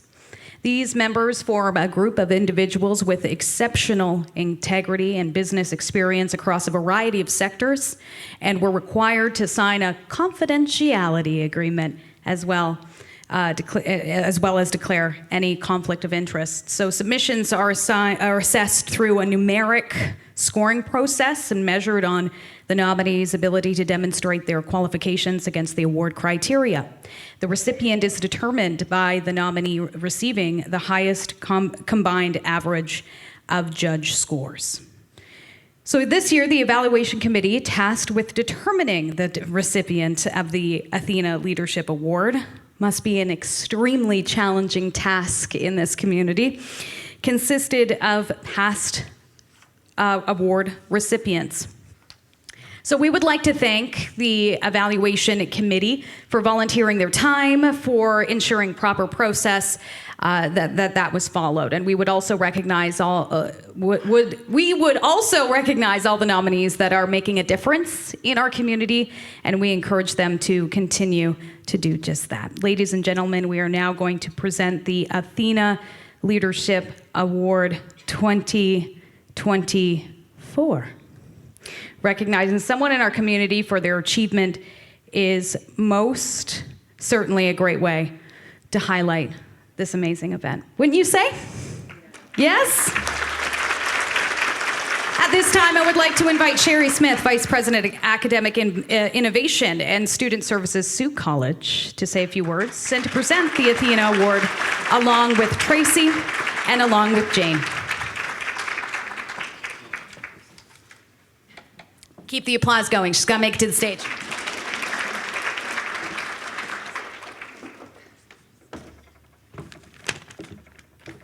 Good morning. Today I would like to share with you a short lesson in women's history. My story involves the deep-seated roots of gender inequality and the relentless struggle for women's rights by the way of pockets. Yes, pockets.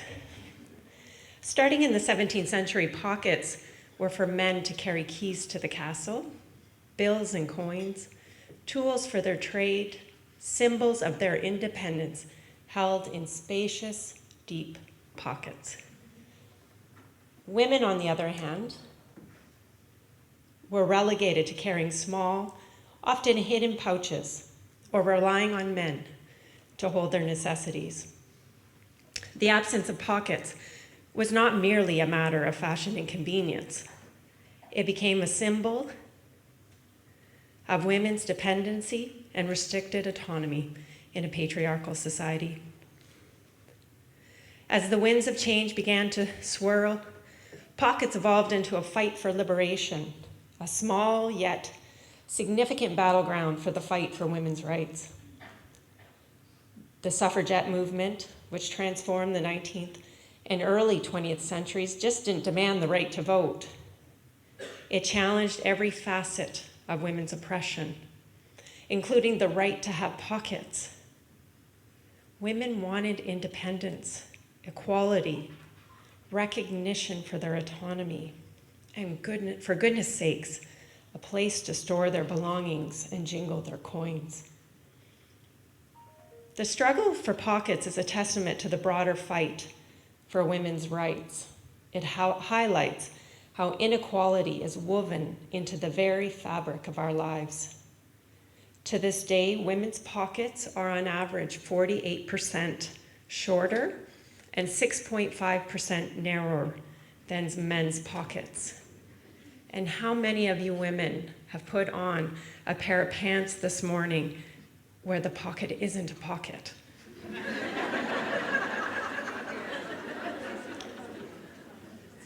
Let us remember that the fight for women's rights continues in many forms and on many fronts. Let us draw inspiration from the women who came before us, the women around us, and the women who are yet to join us. And yes, let us have pockets. Today we recognize and celebrate a trailblazer, a leader, and a pocket bearer On behalf of Sault College, I have the privilege of announcing the Athena Leadership Award winner. The Athena Leadership Award was inspired by the goddess of Greek mythology, known for her strength, courage, wisdom, and enlightenment. The award is unique in both scope, local, national, and international, and is presented to a woman or a man who is honored for professional excellence, community service, and for actively assisting women in their attainment of professional excellence and leadership skills. This year, the Chamber of Commerce received 13 standing nominations for this award. All nominees are very talented, deserving women. All are true examples of professional excellence, community service, and tremendous leadership skills, and all are deserving of their nominations. This year's recipient is passionate about serving the community of Sault Ste. Marie. She is a mentor, advocate, volunteer, and professional that seeks out challenges and ways to give back to her community and champion the development of young women. Outside of her professional obligations, she's an active participant in fundraising for the Children's Aid Society, 100 Women Who Care, the Tweaky Foundation, the Soup Kitchen, St. Vincent's Place, the Humane Society, Women in Crisis, Pauline's Place, and Sault Sings. She believes in meaningful experiences of giving back to those who oversee the care and development of some of our most vulnerable population.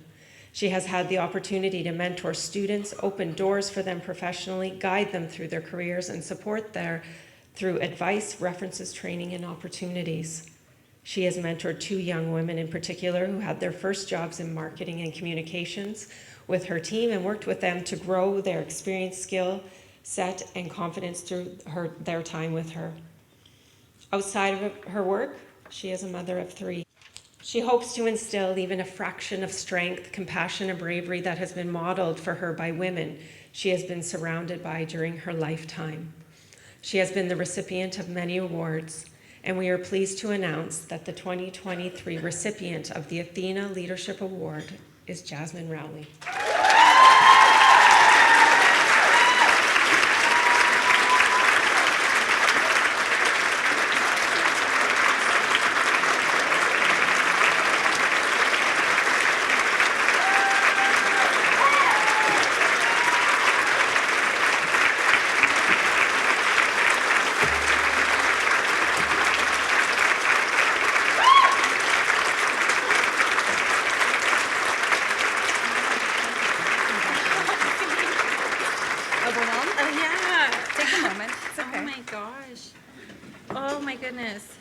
Okay, people always ask me how I don't cry when I do the 12 Days of Christmas Random Acts of Kindness. So if you've been waiting for me to cry, today is your lucky day.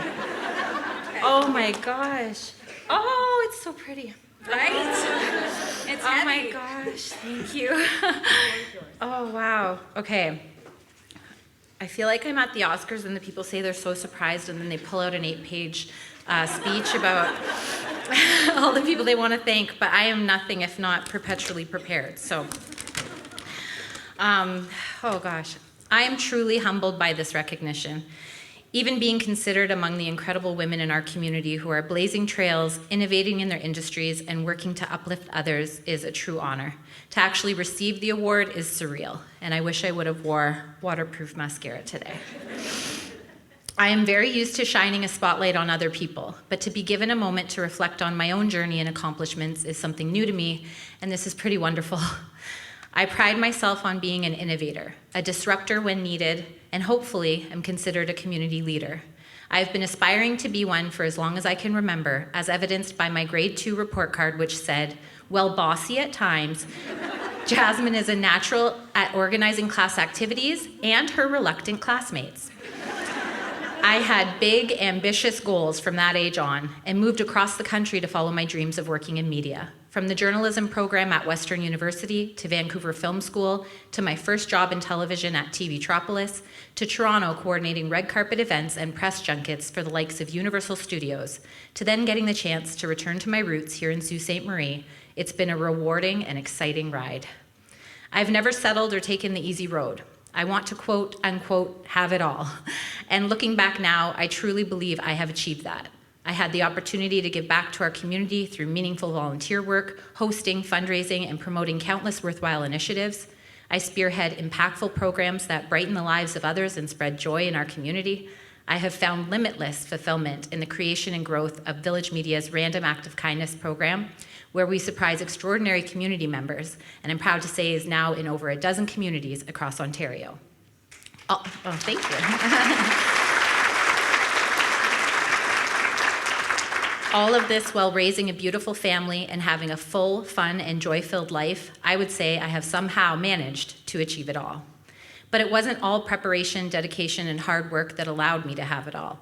Fate has smiled on me many times over the years and brought many people into my life who the universe knew I needed. It presented me with a village, both literally and figuratively. I was fortunate to connect with Village Media CEO Jeff Algie many years ago and have been on the Village journey since the ground floor. Since I started at Village over a decade ago, my role has evolved from a video journalist to the Director of Marketing and Communications, overseeing events, audience growth, sponsorship, and marketing programs for our network of almost 30 news sites. I've been blessed with the best coworkers, who I have 2 tables full of today, who empathize with a busy mom and understand when I have to run out at the drop of the hat to pick up a sick kid again. Balancing general life and a career is tough. Balancing it as a woman can feel nearly impossible. The unrealistic societal expectations, the relentless underlying guilt, the constant strive to prove your worth. I am very grateful for those around me in my day-to-day who make it feel less impossible with their support and their grace. In my own personal village, I am unbelievably lucky to be surrounded by strong, loving, and thoughtful women who inspire me and push me to be a better person. My incredible mother-in-law, Terry Rowley, whose unwavering love and support makes the in-law part of her title completely unnecessary. And my crew of best friends who have been there through it all, and some of them are in this room today, and have no doubt helped shape me into the woman that I am standing here. And to my husband, he's pretty great too. I know we don't want to talk too much about the men, but he's on school bus and daycare drop-off duty this morning, so I could be here, so let's all send him a little prayer. I think I have a lot of people in this room who might not know me that well would be surprised to know the adversity that I have faced in my lifetime. The amount of work I've had to put in to be standing on this stage. The reasons behind my empathy for others, an unrelenting desire to give a hand up to those who need a little extra kindness. But that is kind of a universal truth, isn't it? You never know what someone is going through. Everyone has their own story. Everyone has their own struggles and obstacles. Be kind. Hold space for those around you. Uplift others when you have the ability to do so. You would be very surprised how far a ripple of kindness can travel. Thank you.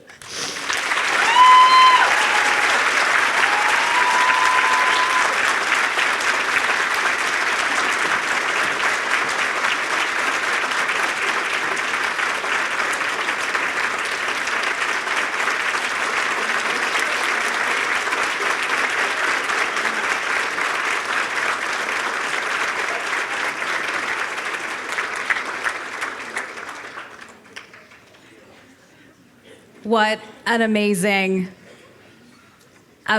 words.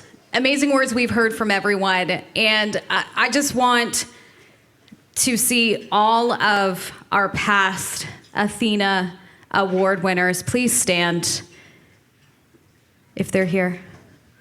Don't be shy. Come on. You've earned it.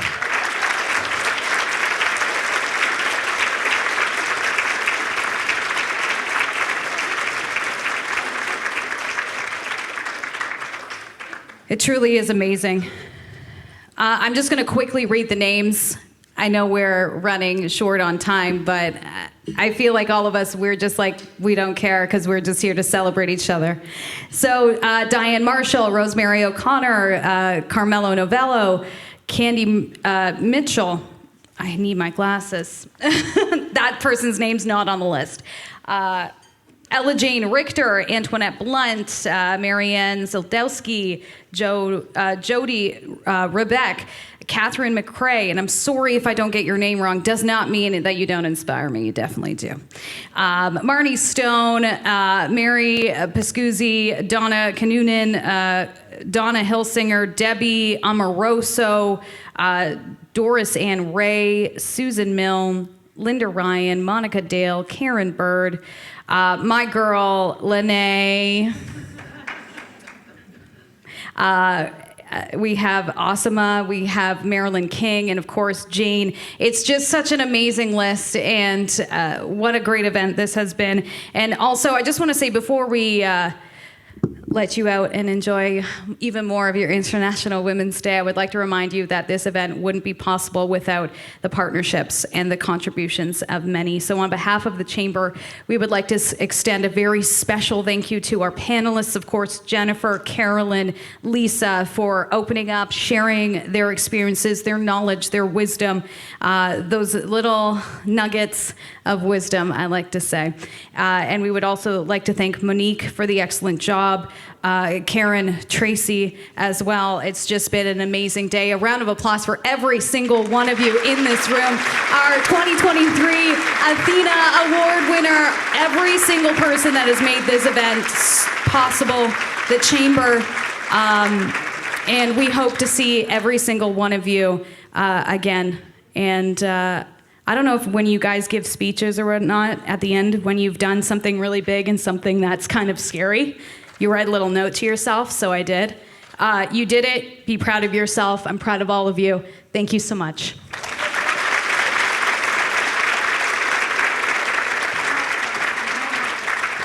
She said, I know I forgot something. No, you didn't. I'm adding something that's not on there. I just quickly, all of the ladies who, number one, are Athena winners, including our newest member, and all of the ladies that are here who went through the first Athena cohort, if you could just stay for a few minutes and meet us over there, we want to do a gazillion pictures with Traci and commemorate the day. Thank you.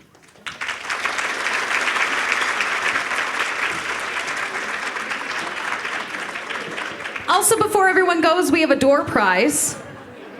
Sorry, but that's what you get for like sticking around. It's fantastic, right?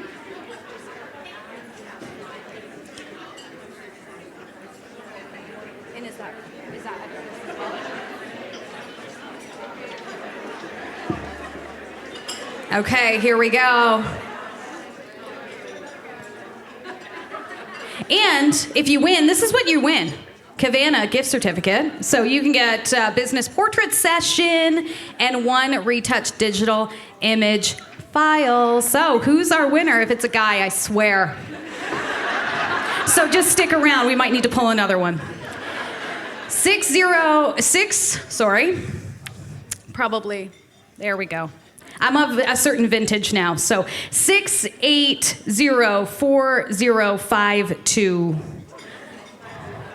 Yes! Hi, come on up, get your prize. I'll bring it to you. I'll bring it to you, it's okay.